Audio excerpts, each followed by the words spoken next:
Welcome to the NREM podcast, where we discuss the law for real estate investors. Andy and Sean are both attorneys. Nothing said in this discussion should be considered legal advice. We're simply providing information and education. You should consult with an attorney in your state regarding any specific legal issue that you may have.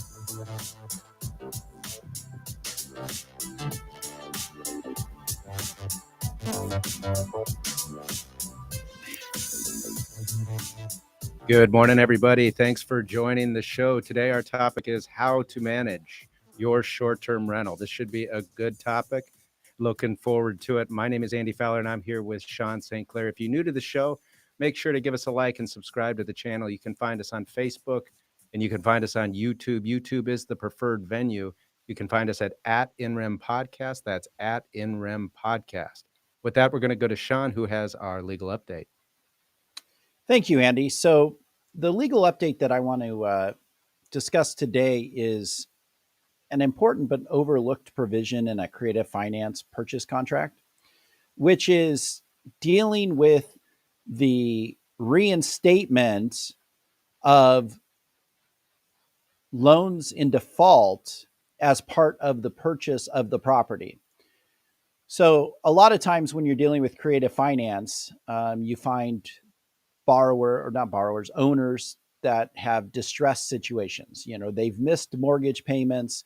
They can't afford to pay the mortgage on the property. And so they're looking to just simply unload the property. Maybe they're looking to save their credit. So they want somebody to come in like a buyer who's going to basically take over the property, make the monthly mortgage payments, which is basically a wrap transaction. They want a wrap transaction. And they're going to make those monthly mortgage payments. And then, you know, that'll improve, assuming they're made on time, that'll improve the owner's credit, as well as avoid any type of short sale or foreclosure on their credit, which is very damaging. And so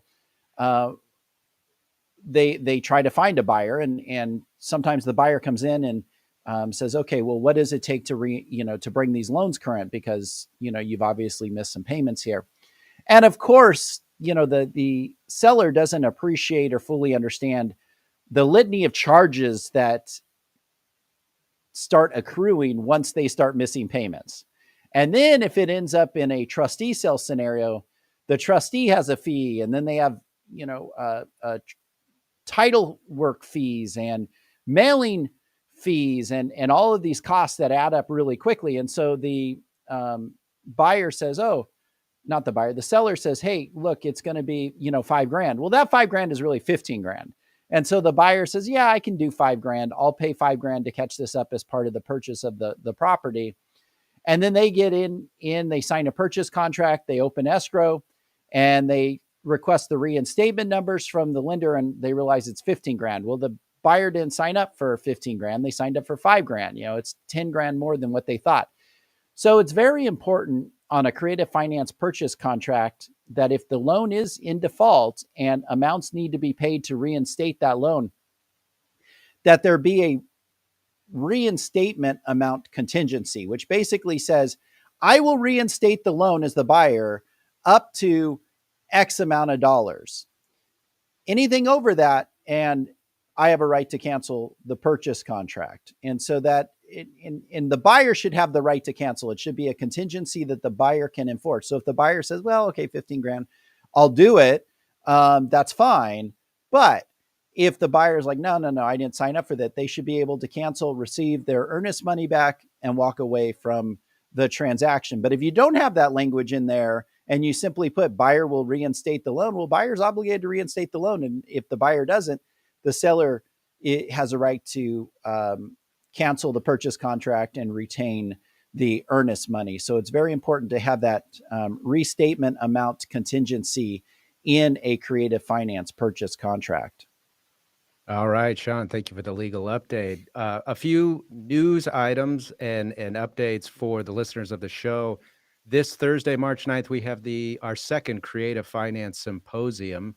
Sean, why don't you go ahead and describe for our listeners what the topic is going to be at this Thursday's Creative Finance Symposium? So this week's topic is the due on sale clause. And I've been to, a number of events where there have been speakers on creative finance, on subject to transactions, and the due on sale clause always comes up. There's questions about it, or maybe the presenter presents on it. But what I've never seen is somebody actually go and break down a due on sale clause. What's the language? What does it look like? What does it truly prohibit? And not every due on sale clause is the same, as we will see on Thursday. So we're going to go over the due on sale clause that you're going to find in a Fannie Mae Freddie Mac deed of trust or mortgage. We're going to go over the due on sale clause that you're going to find in an FHA deed of trust or mortgage. We're going to go over the due on sale clause that you're going to find in a VA deed of trust or mortgage. We're going to go over the due on sale clause that you find in just a small credit union who makes an equity line loan, that deed of trust. And then also we're going to look at the due on sale clause provision that I put in my deed of trust and mortgage that I draft. And you will see all of these clauses are different, and some prohibit some things and some prohibit others. And it'll be really interesting to compare and contrast the different due on sale clauses found in these different instruments, because truly they are not the same. And there are certain things you can do under certain due on sale clauses that you can't do on others. So I think it'll be great to compare and contrast those. And then finally, the last 30 minutes, we open it up for anybody in attendance to ask any question that they have regarding creative finance. It doesn't have to be on the due on sale clause. It could be anything you have related to creative finance. Ask us and we'll answer. However, you have to be in attendance to participate and ask those questions, and be in attendance to receive the information on the due on sale clause. There's not going to be any replay of this. We are not going to, at this present time, make it available online or in any other space. The information is only available for those who register and attend the event. So show up, participate, attend. It's free. And Andy and I make ourselves available to answer your questions regarding creative finance, and we're going to provide beneficial content as well. And where's the best place for the listeners to find the creative finance link? Because it will not be on YouTube. It will not be broadcast on Facebook. It'll be broadcast via Microsoft Teams, something similar to like a Zoom platform. Yep. Mm-hmm. Yeah. So if you go to my Facebook page, Sean St. Clair, I post on a regular basis regarding the Creative Finance Symposium. So you can go on there, and the link is available either in the post itself or in the comments. I have a Facebook group called Real Estate Investor Legal. It's going to be on there. INRIM, our Facebook page, it's on there because whenever I post, I tag INRIM. And so it's available there. So you can go to INRIM. Your Facebook page, I know that you either share or I tag you at times on the post. And so Andrew Fowler, you can go to his Facebook page, and the link is there. You can attend. If you still can't figure it out, then send us a message on social media, and we'll send you the link. Yeah, we'll get it to you. So it's available, and it's free. Just come out, show up, participate.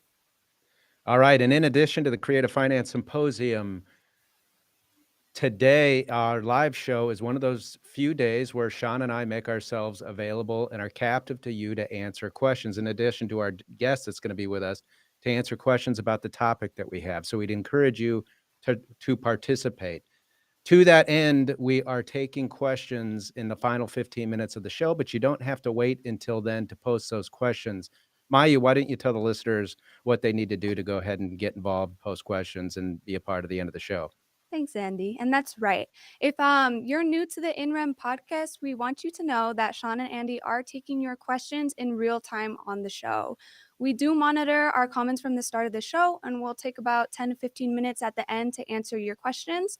So if you're watching us live, whether it's from our YouTube or Facebook page, and you have any questions related to today's topic, let us know by leaving your comment in the live chat, and we'll try to get to as many questions as we can at the end.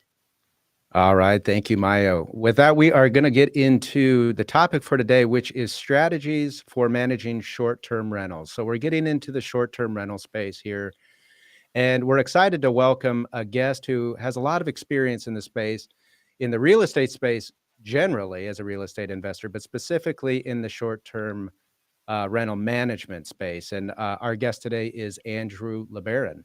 Andrew, thanks for joining us. Hey guys, thanks for having me. So I know you are a real estate entrepreneur, a real estate investor. Tell us about all the things you have your hands in, what you're up to, and what you're doing. Well, it wouldn't be wise because if I did, everyone would think I'm not very focused, but I'll just explain a few. I guess the big ones are the short-term rental management company, buymoretime.com, where we manage short-term rentals across multiple states, multiple countries, 3 countries now, 7 states and counting. And then the other real large focus is the motel to apartment conversions. And that's found at motels2apartments.com. So we convert we convert old ratty looking motels and hotels and turn them into apartments, but there's a little bit of a twist to it, and it is a rental twist. So it is relevant, but those are the 2 main focuses I have now. Andrew, so let's start right at the beginning of short-term rentals. And here in Scottsdale, where Sean and I are, we just had the Super Bowl. It was a big time. It was a big event. We heard our friends talking about all the crazy fees people were paying to come in and rent their property. And I think, man, this is awesome. I need to go do a short-term rental. I'm going to get rich off of it. And so I'm just going to go find an investment property, and I'm going to do it. The question is, what makes for a good short-term rental? What property or type of property makes for a good short-term rental? I know you have a lot of thoughts on this and a lot to say, but what do you think goes into making a good short-term rental? Great question. A short-term rental is not selling a place to live. You're not selling a place to stay. You're not selling a place to sleep. That's what for. A short-term rental is could be multiple things, but for the most part, when people think of short-term rental, they think of an experience. That's what they're thinking of. When you say short-term rental, that could denote traveling medical professionals, traveling workforce housing. Okay, but for the most part, 90 to 95% of short-term rentals, when people think that, they hear that, they understand that, they Google that, it's going to be experience selling. You're selling an experience that happens to be on a piece of real estate. So I would imagine one of those factors in terms of experience is location. I would imagine that there might be ways to counter what some would perceive as maybe a bad location, but how much does location go into this? It's almost everything. And I say almost because now you have to be even better than the competition out there. But anything that's close proximity to hospitals, retail, airports, anything that is safe of crime, anything that might be close to major freeways where people can travel, anything that's anywhere that's centralized, that's going to play a huge role in your success in having a short-term rental. Remember, short-term is not it sounds silly, but it's not long-term. Okay, so short-term is I'm just going to be here for 6 months, or I'm going to be here for a week. I'm a reunion. So, I mean, that's a pretty big niche. I mean, there's so many different demographics we just covered in those 2 phrases. I'm either here for 6 months or I'm here for a week. Well, all of those people in all of those demographics need to be close to a freeway. They have to be close to a major freeway or need to be central. So that's probably going to be your best bet as far as location goes. What about property features? 2 bedrooms, 3 bedrooms, multiple bathrooms, those types of pool, no pool, what kind of features make for a good short-term rental? Yeah, great question. And it depends on where you're located. We have over 40,000 stays. So over 40,000 nights hosted. We understand, and luckily we're able to collect the data on who's traveling, what they're traveling for, where they're traveling. And we've noticed, for example, let's take Phoenix. Many listeners are in Phoenix. If you're not from Phoenix, you could probably liken this to your own metropolitan or MSA. But in the East Valley, in Chandler, Gilbert area, you have more families traveling there. So your property features need to be larger, okay? You need to have a large building, multiple rooms, many beds. And a lot of our entertainment needs to be focused on a larger 70-inch plus screen TV, or the backyard needs to be really built out really well. If you're in Scottsdale, it's actually a loss of cash. It's a loss of money to have a large building on a short-term rental platform, because it's much harsher in Scottsdale, North Scottsdale, or North Phoenix.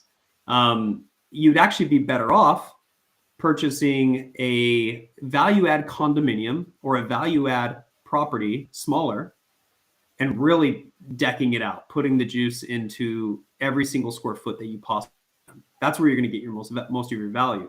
So it really depends on where you are. Less families in Scottsdale, more families in Chandler, Gilbert. Okay, so I mean, it depends on who you're trying to appeal to, and then you just match that property type. So what should an owner do?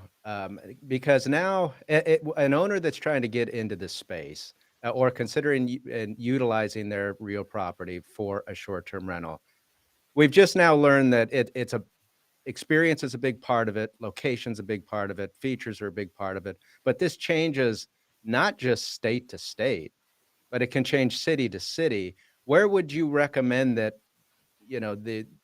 the investor really starting to look into this? Where do they begin researching this and trying to appreciate how they want to start doing this? Great question. Let's say you're a landlord or you're an investor that wants to jump into the space, just like you mentioned, and you want to research what area and what property type might be ideal for a short-term rental. First, you got to make the decision that you're willing to hold guests' hands, be a hospitality manager, be detail-oriented, create an experience and an environment that's conducive of people leaving you 5 stars. Okay, if you're not that type of person, don't do it. Once you decide, hey, I'm that type of person, you just go simply, and this is the easiest way to find out the type of property, the location, so on and so forth, is to go to Airbnb.com. You don't need to go to AirDNA. AirDNA is a great company. There's another one out there. I can't think of it off the top of my head, but where they sell you data. You just need to go to Airbnb.com. Airbnb.com is free. It's also the household name for short-term rental platforms there. Nothing comes in a close second. VRBO is far away. Booking.com is far away. But you go to Airbnb.com and you look at a certain area and you say, hey, who's leasing properties in this area? Who's on short-term rental, or who's having a short-term rental in this particular zip code? And then look at the property types. And you say, hey, my property looks just like this property with another $80,000. I can easily compete with them. Okay. And when you do that, then you can make a better decision. I'm going to jump into this and go for it. But if you're not willing to put money into your property, it's a lost cause. Now, when you mention the importance of an experience, I know that's probably somewhat of a holistic term, in that experience encapsulates a lot of things. The ease of getting to it, its location, you mentioned being near hospitals, the features of the property, all those kind of things. So I would imagine you're using that term kind of holistically. How much as part of the experience, how important is it that the property be unique or different than maybe everything else that's sitting on Airbnb, let's say? It has to be, because Airbnb.com is your new age Google.com for short-term rentals. I keep saying management. I need to stop saying that, but it's your new age Google. Okay. And funny enough, Brian Chesky, the CEO of Airbnb, really adopted the same principles that Google leverages as far as its algorithm goes to rank properties. And that's based on popularity. That's based on views. Believe it or not, Airbnb behind the curtain actually monitors how long somebody lasts on a particular listing.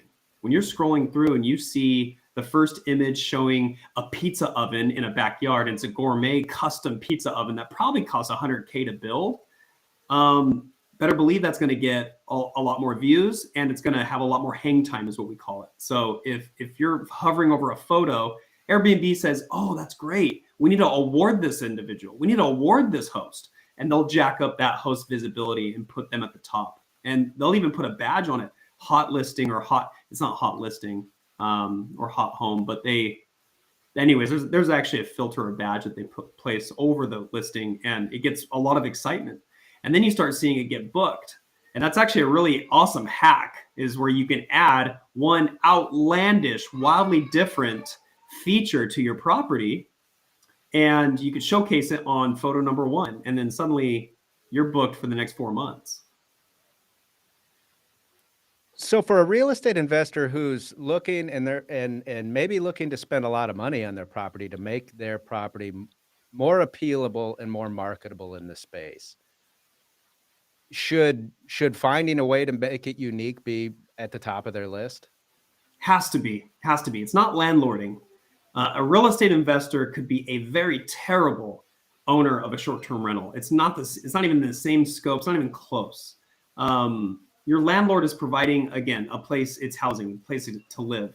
Your short-term rental host, who's a professional, is excellent at understanding how experience will affect the traveler, and how experiences will allow ratings to bump that listing. That's what a short-term rental host, an excellent 5-star short-term rental host, will understand, that has a pulse on what people love, the market.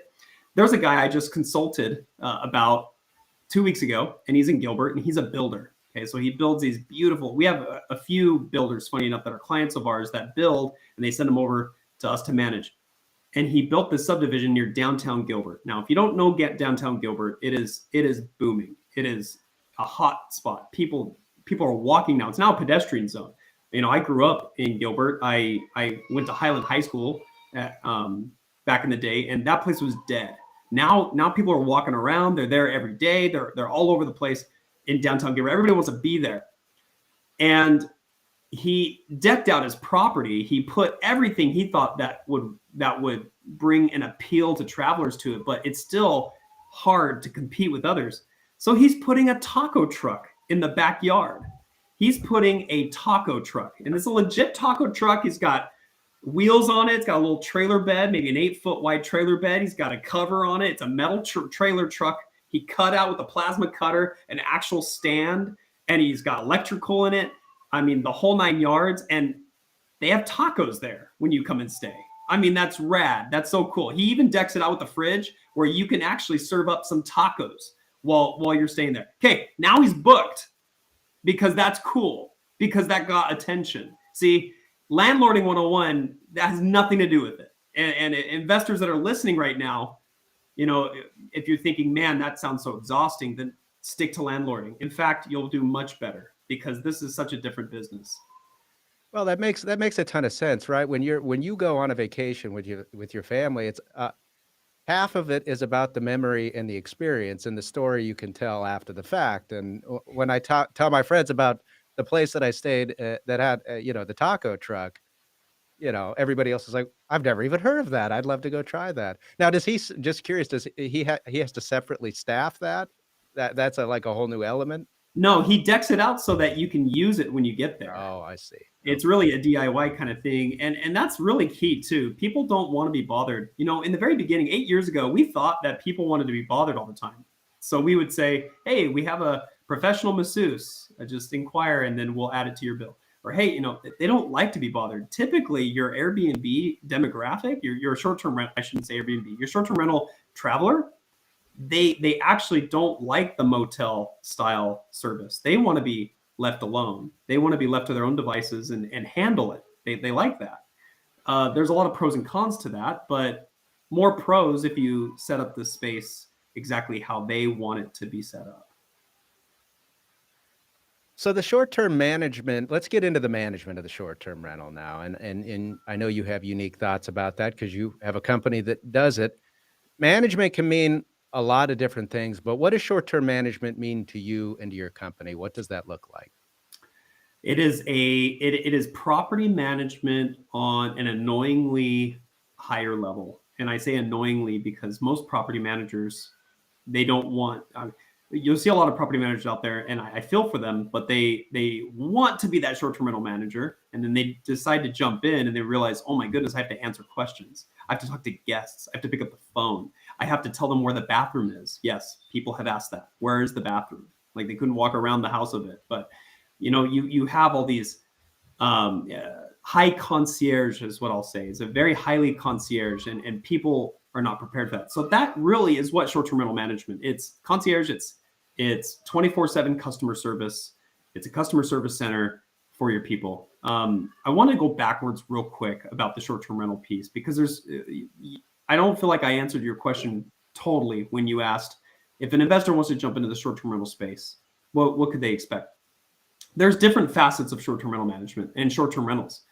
If they want to be a manager of their own investment property and they happen to be in Arcadia or close to a hospital, rather, where you have traveling medical professionals, they can appeal to that one demographic or that class, and they can build it. And it doesn't need to be all taco trucked out. It doesn't need to have all the bells and whistles, but they can appeal to one group of individuals. And that's actually really smart to do. You can go, I know someone that went to Brazo Healthcare and PCH and decided, hey, I want all of your hospitality coordinators to reach out to me when you need your surgeon to be housed, when you need your doctor or your nurse or whoever, and that individual's booked. That individual has bookings and they only call him.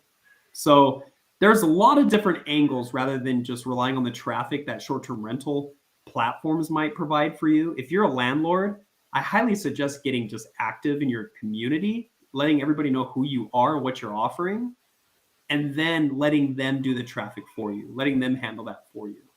Airbnb is just a backfiller. So one of the things, and I might be jumping ahead a little bit here, but you mentioned managing your own properties. If you're going to manage your own short-term rentals, how important is it to be located or to live near your short-term rentals? Meaning, can you effectively manage a short-term rental that's halfway across the country from where you live? With the right team, you can. Okay. In fact, I tell people all the time, we hop on the phone. Our team hops on the phone with people who book a discovery call, and maybe we'll never manage their property, but we'll give them tips. We'll help them out. We're abundance minded. We say, hey, here's what you could do. You get yourself an errand runner and a cleaner. Those two individuals, if you know how to hire those two individuals, you can manage a short-term rental anywhere. If you're far away and you're never going to meet the person and shake their hand, I don't advise it. Probably run a background check on both individuals, and hopefully they turn out.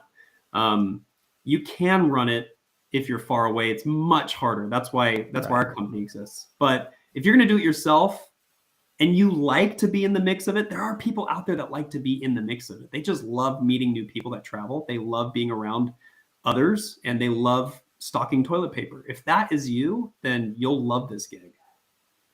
Now, finding a cleaner, though, and the reason I ask is my wife and I, we've purchased a property in a small town in Wisconsin, and we were talking to some people there, and one of them has some short-term rentals, and he was lamenting the fact that it was hard to find cleaners, and the ones that he found would flake out, and then they would be calling him at 11, like, oh, I can't clean today, and the guests are coming at 2:00. He's like, oh no, and he's having to go over, and him and his wife drop everything and go clean the unit, and it's like, well, man, that seems like a real pain.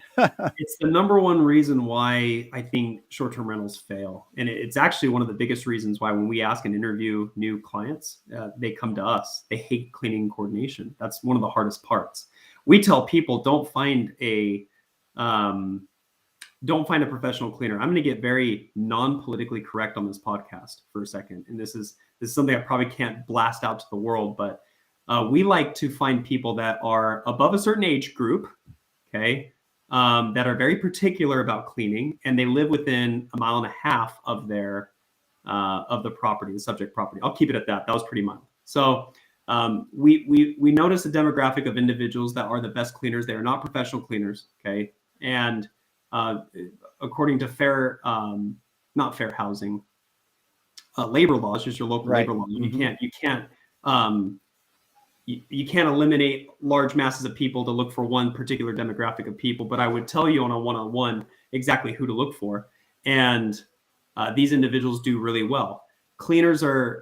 There's also another really great way to find a good cleaner and to incentivize them is to say, hey, by the way, you want to bring your family in here? Bring them. You want to have a week here out of the year? Book it. As long as it's not Friday, Saturday, and Sunday, I don't care. Come on out. Or if you choose a weekend, let's make sure you clear it with me first, and then you can have it. That way they own the property with you without owning it. It's all psychological. And having a cleaner own it is going to do you a lot of good. Plus, we do bonuses. So we bonus our cleaners. After every 5-star cleaning, we tally it. After 10 5-star cleaning reviews, they get a bonus, whether it be $50, $100. After 20 in a row, we do like $200, $250, and then it resets. It goes back down to 10 again. So when you do that and you create an incentive program, you're going to get better cleanings every time. People are incentivized, and they're also going to feel a sense of ownership. That's the big hack. That's the cheat. That's the big secret of cleaning. So explain to us and for our listeners kind of the full scope of the duties, roles, and obligations that you take on as the property manager, and why it might make sense for somebody who's, struggling on their own. So number one, we try to understand your listing, soup to nuts. We'll do a deep dive into your listing. We'll look at it virtually, and we'll talk to you over a very long phone call. It's our onboarding call. We want to know all the ins and outs of it. We have a lot of prompts that help us understand it. We log it away into our CRM.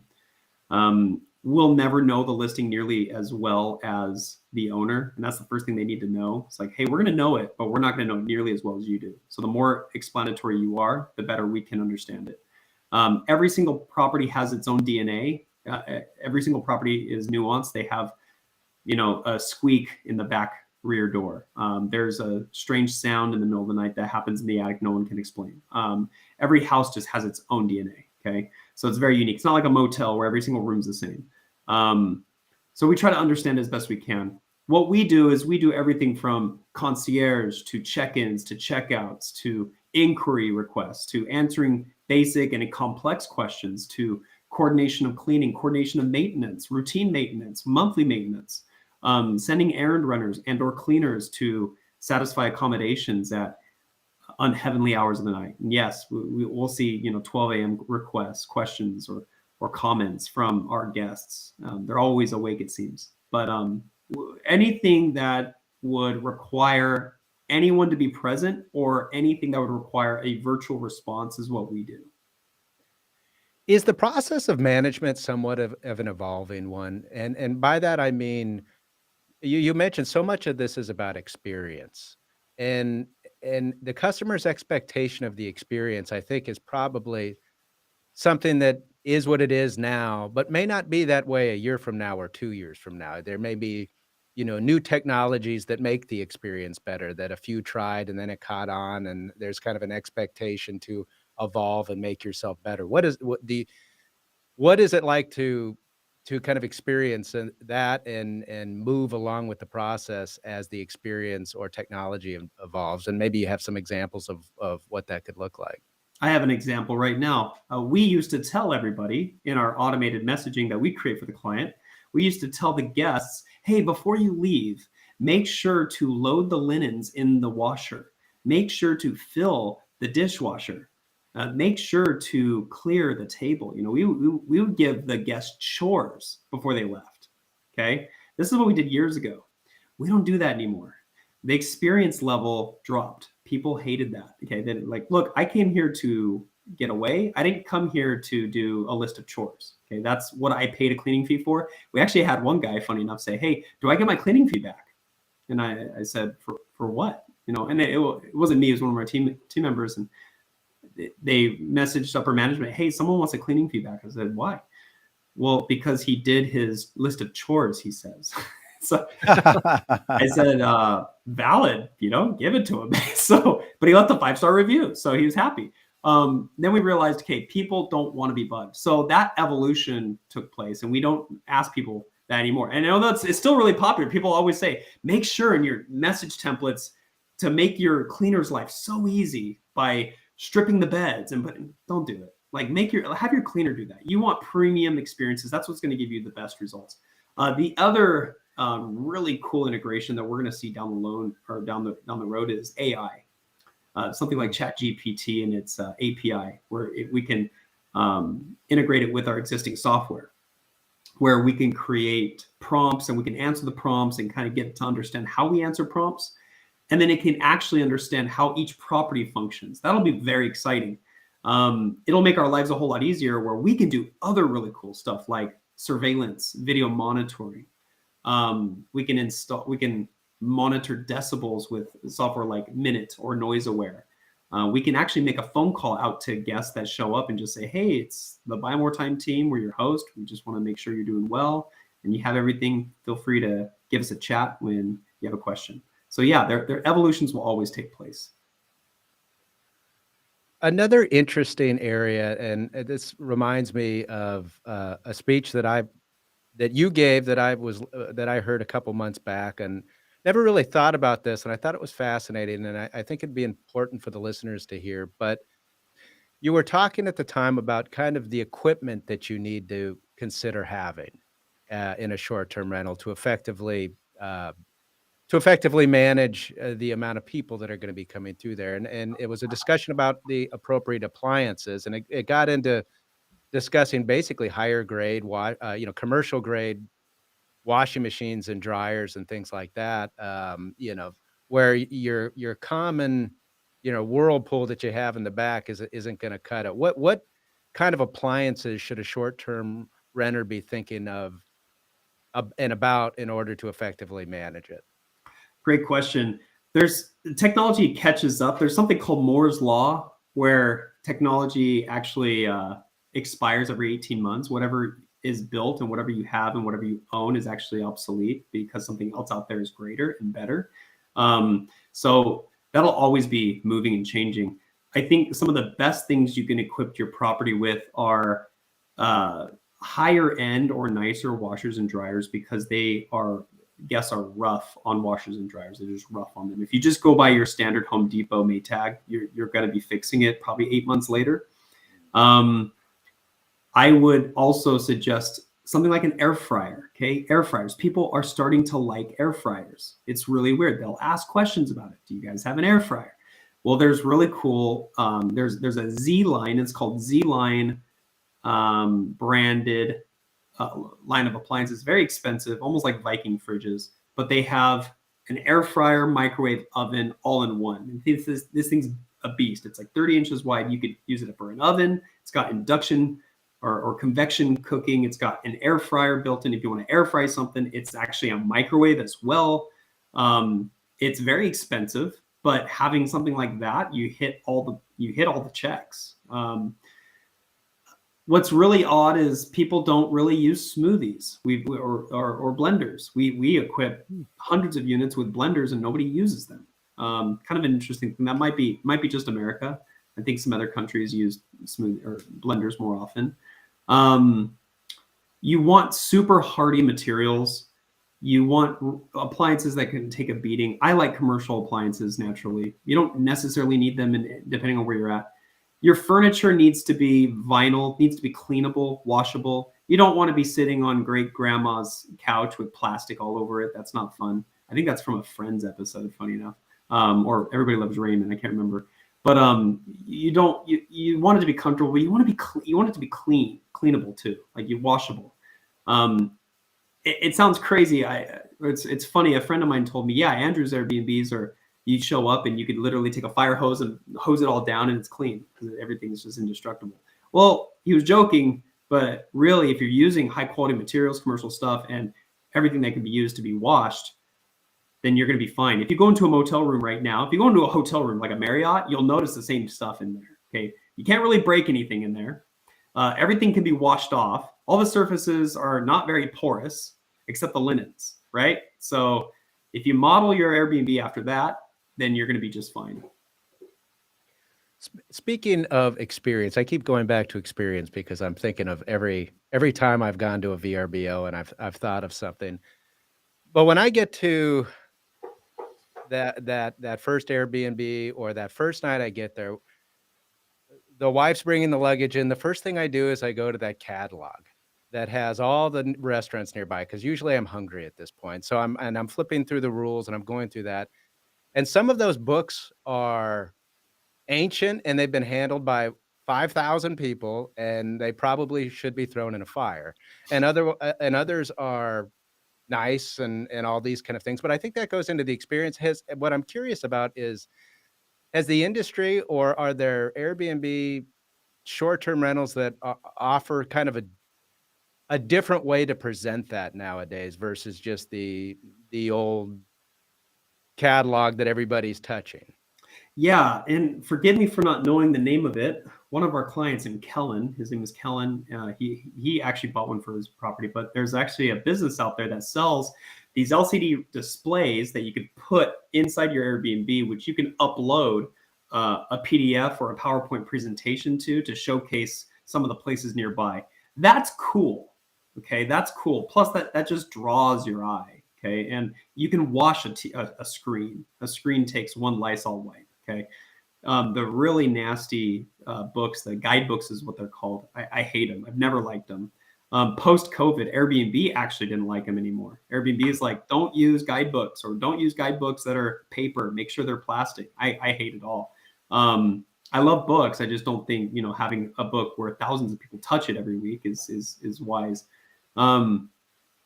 Yeah, you could also just simply create a Google Drive. This is how simple it is. You can build a Google Drive with all of your favorite stuff on there, your links to your favorite restaurants, the places to go, the places to hike. And you could automate that sending inside of the Airbnb app or using a third-party PMS, property management service or system. And it's rudimentary. It's not really sexy to get a Google Drive link, but it's there and it works. So give us an idea about certain tips or tricks that you would know as a short-term rental manager that a typical owner wouldn't typically be aware of, and maybe reason why they ought to consider utilizing a short-term manager. Right on. Okay, so here's one. Make sure that nobody can put anything under the beds. There are platforms that allow you to not have a space under the bed. It's a platform that right at the edge of the bed, you can imagine. Hotel rooms have this as well. So this is a platform you can buy without having to buy a new bed? Is that the idea? Correct. Yeah, you could do that. And in fact, you don't even need if you buy the right platform, there's levels of these platforms. There's some really nice ones out there. There's actually a platform with like a cargo door where you can have a lock and key, kind of nice, that don't allow people leaving stuff under the bed. We had a guest complain that their child found some toys under the bed, and you can use your imagination. So if you have an under the bed space, you're going to run into problems because cleaners don't like to clean under beds. So that's one. Another one too is to have a cleaning closet. And that cleaning closet needs to be off limits to everybody else. It can't be accessible by lock and key either. It's got to be a combination. Why? Well, your cleaner, heaven forbid, gets hit by a milk truck or decides to go on vacation without telling you, or just says, I'm sick, I can't come in. You don't want to have your cleaner now hand over a key to your new cleaner who you just met 5 minutes ago on Thumbtack. Hopefully you have a backup cleaner. All you have to do is give the code. Hey, the code to the cleaning closet is 3684, okay, or whatever. And they show up and they open the cleaning closet. Now, what's in the cleaning closet? Okay, I'm going to tell you one of the biggest tricks in this game. First of all, it's managing expectations. That's number one. If you can manage a guest's expectations, you win. You win the game. That's all it is. It's just a game of managing expectations. But in the cleaning closet, the Costco wholesale should be present. Okay, you should have toilet paper, paper towels, linens, flat sheets, fitted sheets, soap, shampoo, conditioner, all your products that you need to refill. They should be there in grand supply, and you should buy a ton of it. If you're not spending $1,000 at Costco just for your cleaning closet, you're not doing it right. And inside your cleaning closet, we recommend this. This works really well. You should have a stack, and this is going to sound weird, of gift cards to Amazon.com. And they should be $25 a pop. I'm going to repeat this until I'm blue in the face. You will get guests who complain for no reason. Okay, they just do. You'll have a beautiful A-class, luxury, top of the line, multi-million-dollar listing. Just wow, holy cow. Like unlike anything anybody's seen, and you'll still get complaints. What we do is we always apologize, as all managers on here watching should. Always apologize, even if you don't know what you're apologizing for. We're sorry you're going through this situation. Show empathy and send your cleaner down, open the cleaning closet, and give them a $25 gift card to Amazon.com. That hack has saved us reviews, thousands of dollars, because most people, what do they say when they're having a bad experience? I want a refund or at least a nightly refund. Well, what's a night refund in Scottsdale? $300, $400, $500 more? Okay. Yeah, at least. Minimum. How about $25 to Amazon.com? Yeah, I can part ways with $25. You guys are lawyers. You guys know, when you're in mediation, okay, what are you going to do? What's the best you can do? Okay, the same thing. I'm going to part ways with the $25 gift card to Amazon, and I'm going to have my cleaner go there, open it up, hand it to them. I'm going to show my cleaner exactly how I hand it to them too. This is how I hand it to them. We are so sorry you're going through this. We thought it would be a little bit extra, but we wanted to hand you this, and we wanted to see if we can resolve any other issues that you're having. We're so sorry, blah, blah, blah. Nicety, nicety, nicety. And they're like, wow, these guys care. We're so sorry for acting like buttheads. And they move on. See, yeah, these are things that I've learned over the years that I guess people don't really know until they figure it out. You'll always have complainers. So be ready. How are you going to mitigate that risk? Just be prepared ahead of time. So is there, I know you're in multiple states, and this might change from state to state, but is there any licensing required in order to be a short-term rental manager? To be a short-term rental manager, there isn't if you are leveraging the platform itself as a host. Okay. Now that could be debated in some states like New York. In New York, they're pushing, and I think they're close. They're pushing that you must be a licensed property manager. So we'd have to bow out. I did recently let my license expire, as I was a licensed commercial agent, decided to go a different route, but we are a co-host. We are a co-host on the short-term rental platforms that we use. Now, the other platforms that we use typically have a co-host option as well, so we're able to do so. We do not create listing agreements. We do not create rental agreements. We use lawyers, or we use brokerages to do so. Brokers can do that, and we don't necessarily need a real estate attorney, or a real estate attorney can do that. We simply provide concierge services as a co-host on the platform. In the states that we're in so far, our attorneys haven't pushed back on us yet. So what is the difference between, for our listener, a manager and a co-host? So an official property manager is one that promotes or that carries out duties such as contract writing, okay, putting together an agreement, creating and having instruments signed, also discussing the property details to potential tenants, which what we do is we refer to the listing. We say, hey, this listing shows that there's X amount of rooms.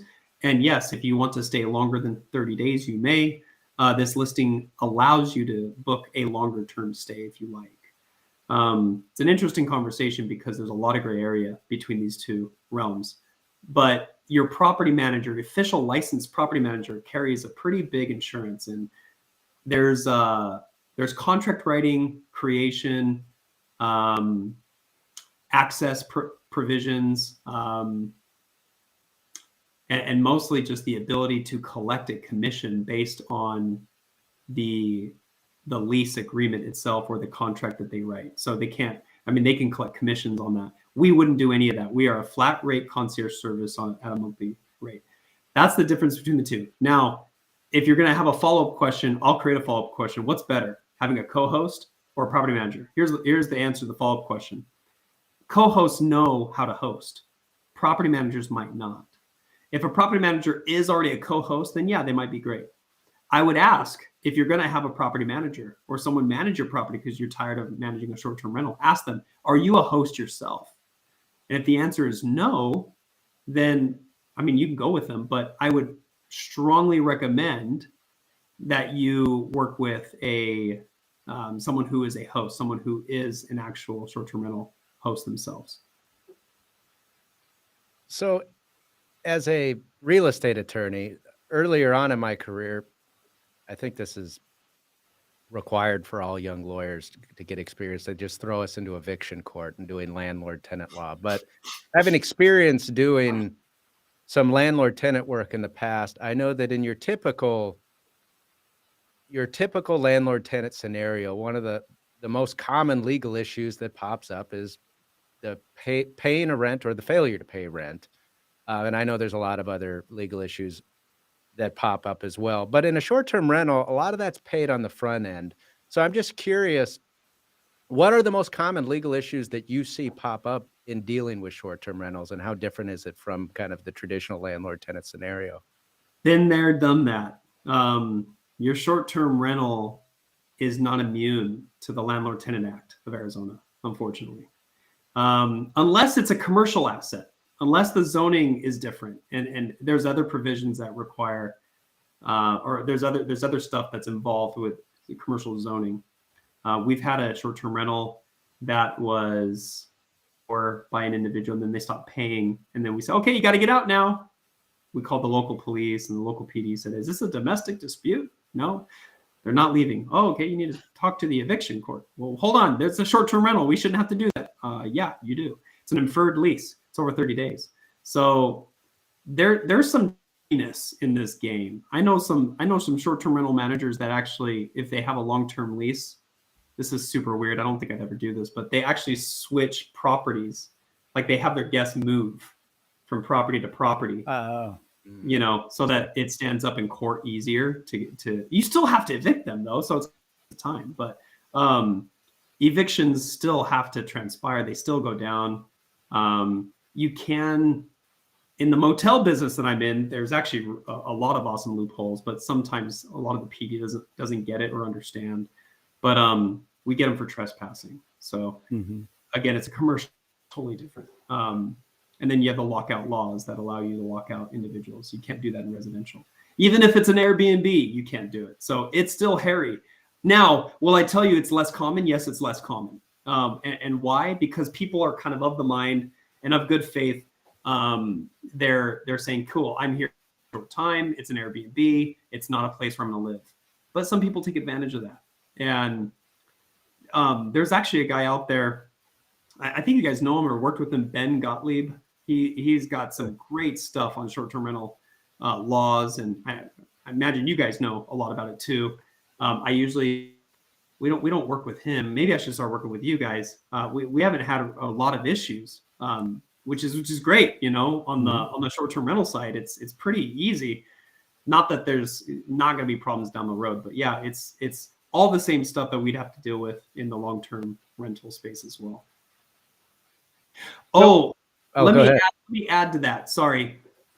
You asked about different legal stuff. So indemnification forms. So we use those a lot.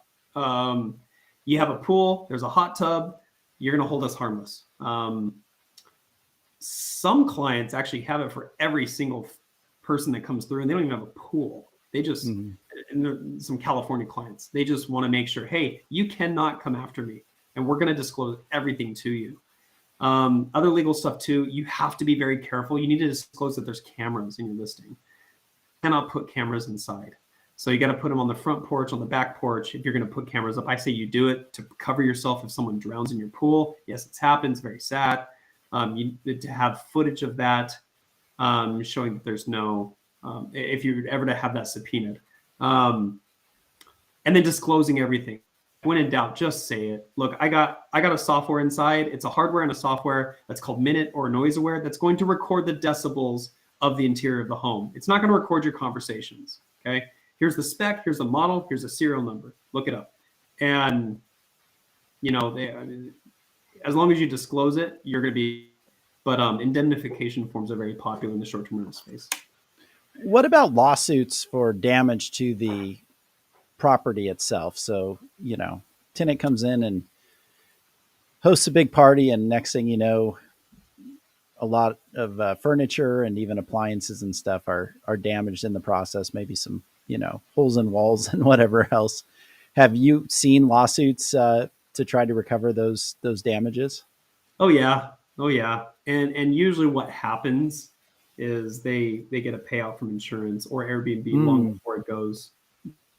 It just works out that way, or they usually just negotiate it down as low as possible. What's frustrating about Airbnb is they have something called air cover, but they're going to make your life heck to recover any of those funds, any liquidated damages that you want to recover. It's going to take a bit. You got to have a very precise Excel spreadsheet with submitted numbers, models, what's broken, what's torn, proof that you bought it, proof that it's actually worth $500 or $200. If you have a cashmere blanket, I hope you have the receipt for that cashmere blanket. If you don't, it's going to just take that much longer. So Airbnb, this sounds really bad, but it's the truth. Airbnb, almost like a insurance claim, they're going to make it long and drawn out until you either give up or accept a low offer. And they will make you an offer, especially if you're a super host. They'll say, hey, I know you filed a claim for this unruly guest for $20,000. And you might have $20,000 of damage, but we're going to make an offer for $6,700. And you're going to say, okay, well, that's not even close. We're not even in the right ballpark. Talk to my attorney. And then you go to Airbnb, or you go to a legal department and put you through. They literally make you as tired as possible, and then you're like, okay, screw it. Let's figure this out later. And it's really frustrating. I think they do that on purpose. Obviously, they're a large company. They probably don't have the manpower. The other thing is just to get insurance. Get really good insurance. Get excellent short-term rental. More insurance companies are offering it now. There's a Warren Buffett-backed company called Proper, which is extremely expensive, but they're very good. I don't recommend it. What I recommend is Foremost. Foremost actually offers a policy. It's over $1 million, and they do really well, and they don't have crazy hefty requirements. They will monitor you though. They will make sure that you're not submitting claims 20 times a year. But I recommend that over Airbnb. They're just slow. So Andrew, we've got about a minute or two. I'd like to know from you, what is the biggest mistake that homeowners make in short-term rentals when they don't have a property manager? And maybe that biggest mistake is not having a property manager, but what is the biggest mistake you see them make?